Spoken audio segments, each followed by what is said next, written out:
Render our creativity to AI, it will doom our culture. We are going to be, in effect, idolizing our dead ancestors.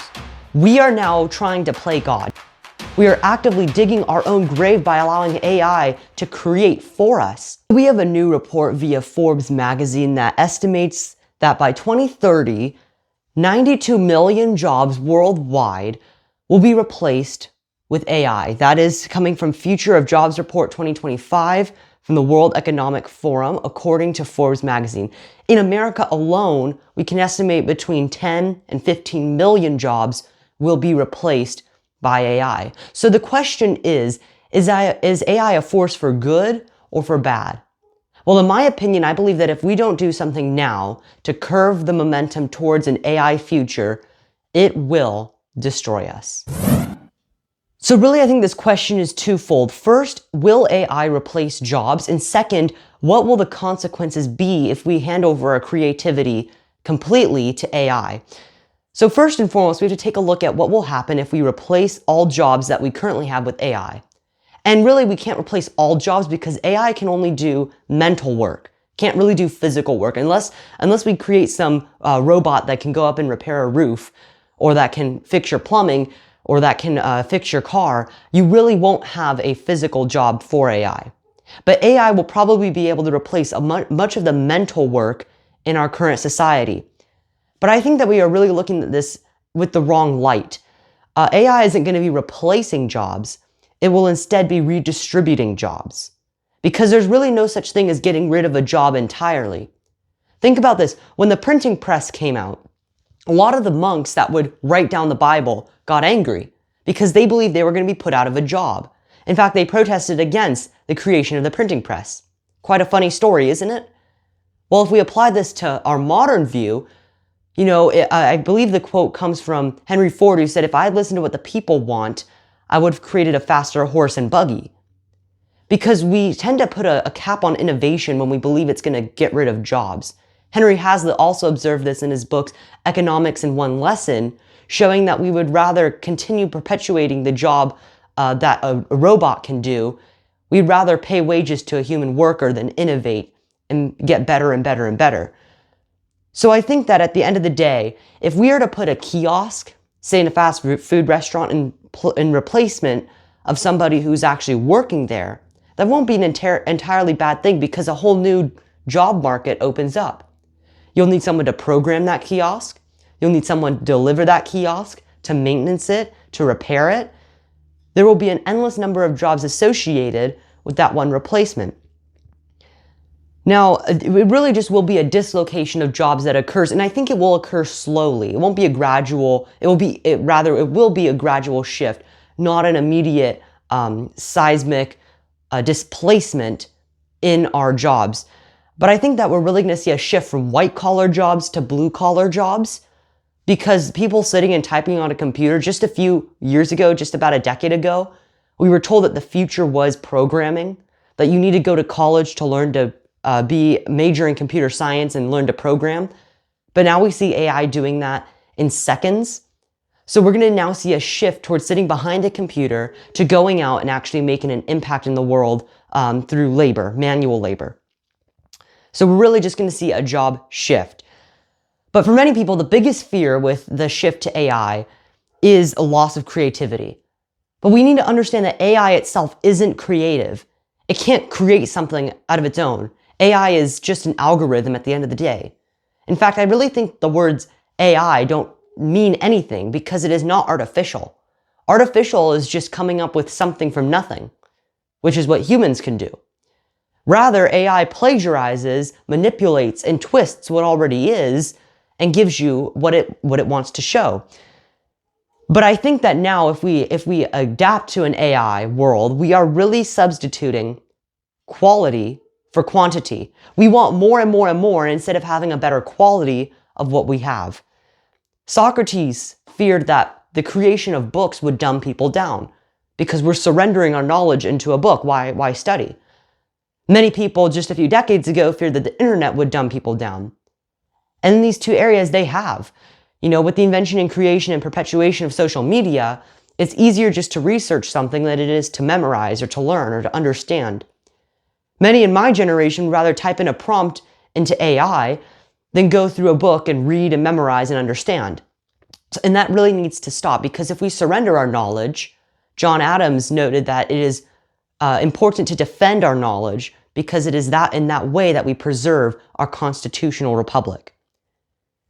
It really isn't the fault of AI, just as it really isn't the fault of social media that we are dumbing ourselves down. It is what we use it for. It is what the humans use it for and what we want to have as the ends. AI is just the means. It's the ends that have the effect.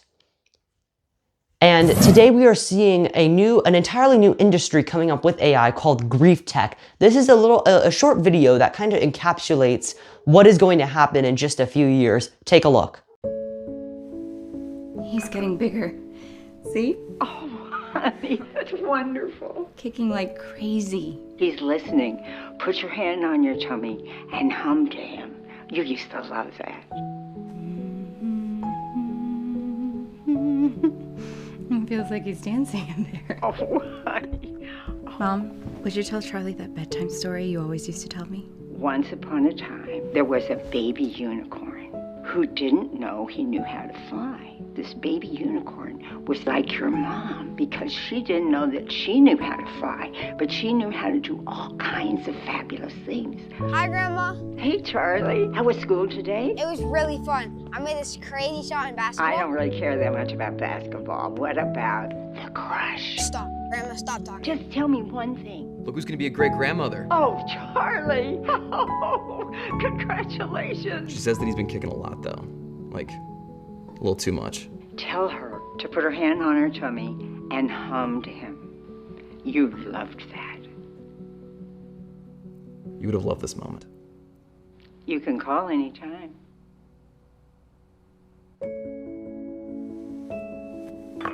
Okay, Mom, I just need a quick video. Is this like an audition or something? No, Mom, just 3 minutes. You need my best side? Can I sing another one? I can play the piano. She's so talented. I am. I'm your mother after all. Keep going. Why don't you start by telling us a little bit about yourself? Well, I was born as a very young child. I would hope so. Well, I think that this is creepy. We are going to be, in effect, idolizing our dead ancestors. We are now trying to play God. You can't bring people back from the dead. This must be stopped. Not only is it demoralizing, but it's anti-Christian.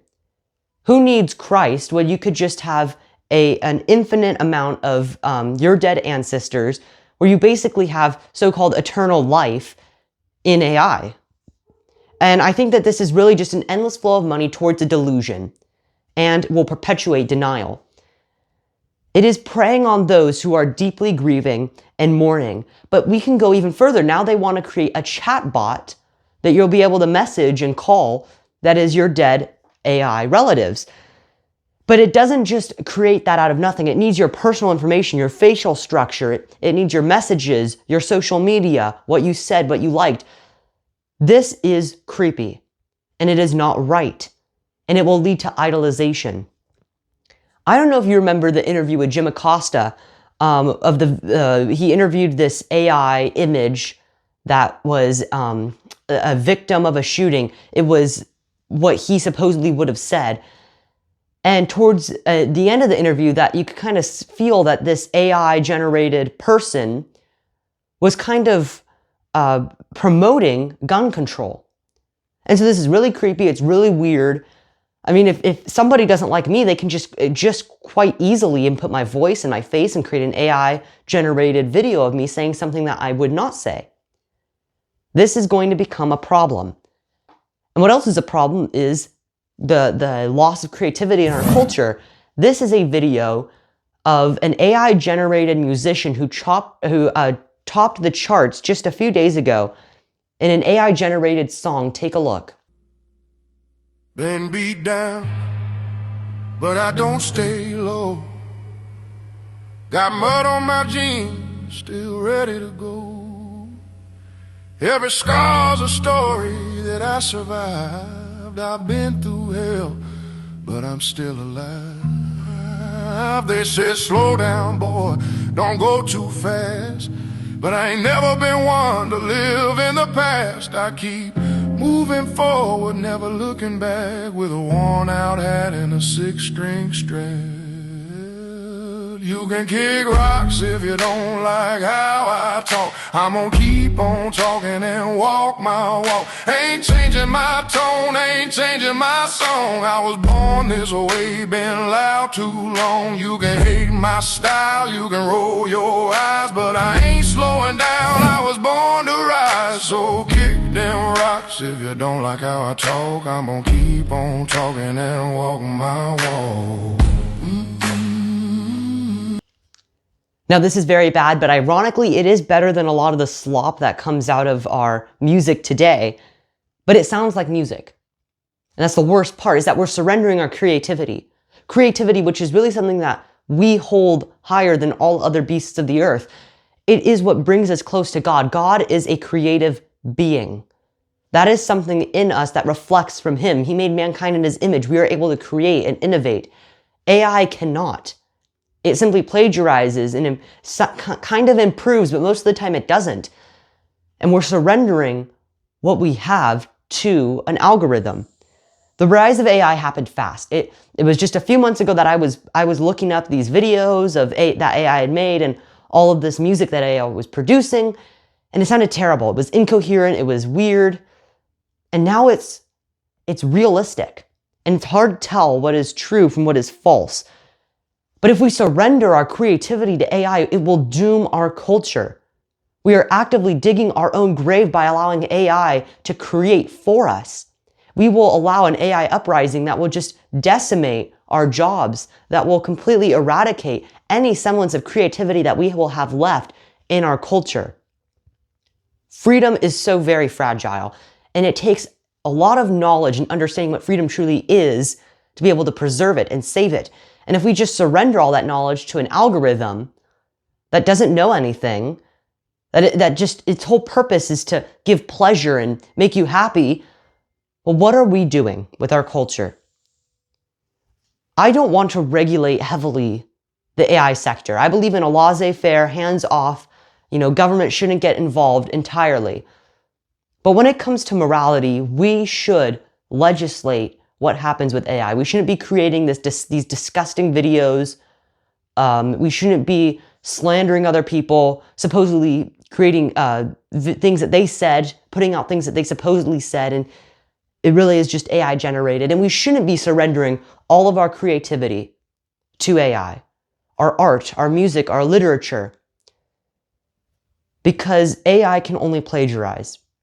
AI is anti-society. It is anti-Christian. This belief that we can bring our relatives back from the dead is anti-Christian. We cannot play God. AI can be a force for good. I use it sometimes when I'm studying. It can be very helpful. But if we surrender all of our understanding and our knowledge and our time to an algorithm, then we can expect nothing less than a society that is on the brink of collapse. Wow, that was a great clip. Please be sure to like and subscribe. Ring the bell if you want to be notified every time we put out a video. Also, be sure to check out my show every Friday at 12. I'll see you guys on Friday. God bless you all. May God bless America.